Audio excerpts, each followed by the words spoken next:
Le message est clair. Le peuple n'y croit plus. Une nation qui veut aller de l'avant doit avoir le courage d'interroger son parcours.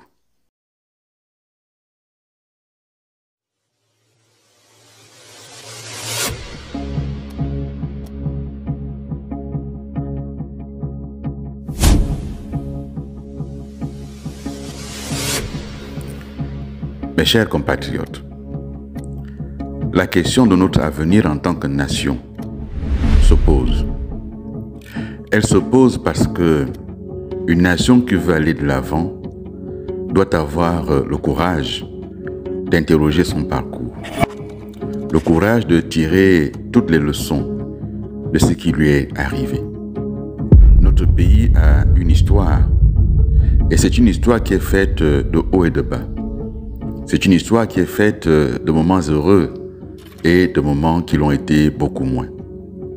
C'est une histoire qui est faite également de crises politiques qui ont failli faire basculer le pays. Cette histoire, nous ne pouvons pas l'enjamber. Nous ne pouvons pas envisager demain sans pouvoir faire toute la lumière possible sur ce qui s'est passé dans notre pays. Ceux qui pensent que parce qu'ils tiennent aujourd'hui les rênes de notre pays, ils peuvent réécrire l'histoire en leur faveur se trompent lourdement. Ceux qui pensent simplifier la trajectoire de notre pays en indiquant d'un côté les bons et de l'autre les mauvais se trompent également. Parce que dans notre parcours commun, il y a eu beaucoup de situations qui ont amené les uns les autres à partager des responsabilités.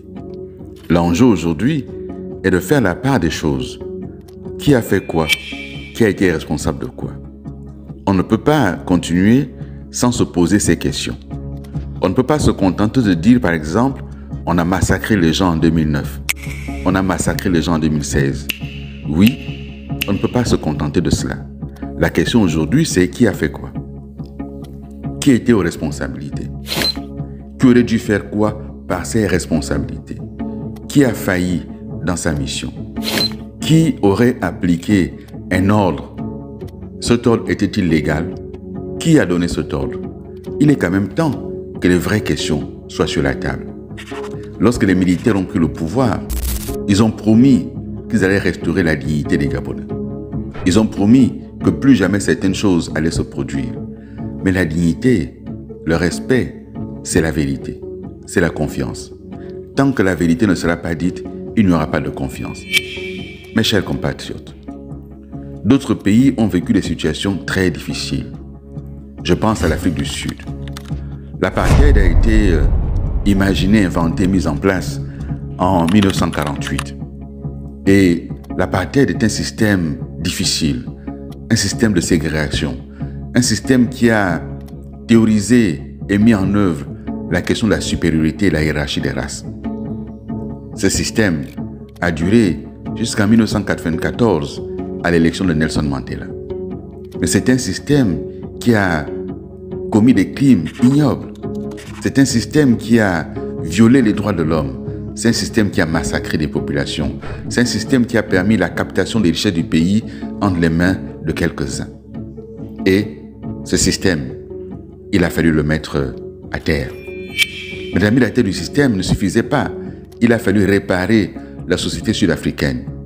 D'où la mise en place, entre 1996 et 1998, de la commission Vérité, Justice et Réconciliation. Cette commission a eu le mérite d'auditionner des personnes, mais des centaines de personnes. Elle a recueilli des milliers de témoignages sur ce qui s'est passé. Et l'on a pu se rendre compte de ce que, contrairement à l'idée reçue, il n'y avait pas d'un côté les Blancs qui menaçaient, massacraient, dominaient les Noirs.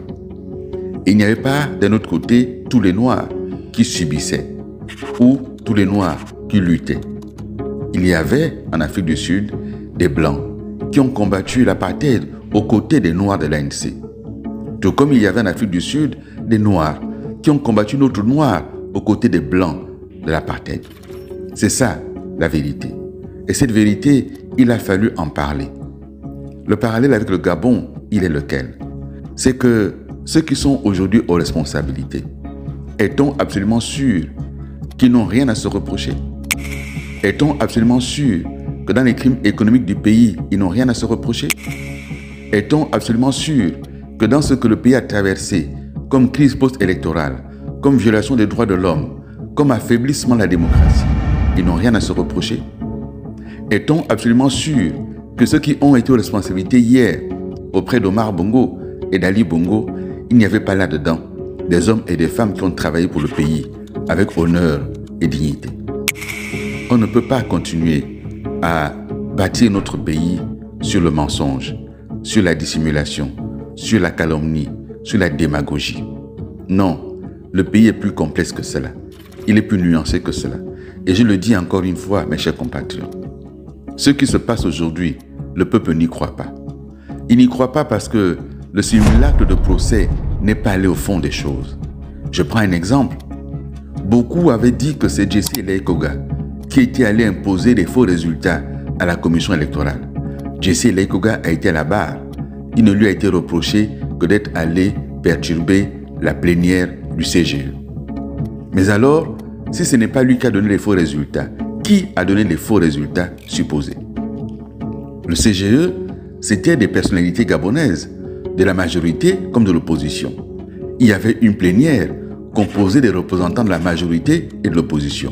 Il y avait un bureau composé de la majorité et de l'opposition. Comment se fait-il qu'à ce jour, personne n'est capable de nous dire quels ont été les vrais résultats? Comment peut-on bâtir solidement une nation si on n'a pas la vérité sur des questions aussi simples? Qui a décidé de cela? Il est important de mettre en place cette commission vérité, justice, réparation et réconciliation. Les morts ne sont pas morts seuls et les parents n'ont pas disparu. Les auteurs sont vivants. Avant que tout ceci ne disparaisse, il est bon que cette commission soit en place. C'est une urgence pour la paix dans notre pays, pour l'équilibre social. Si ce n'est pas fait, cela va nous rattraper à un moment ou à un autre. Nous lutterons pour toi toute notre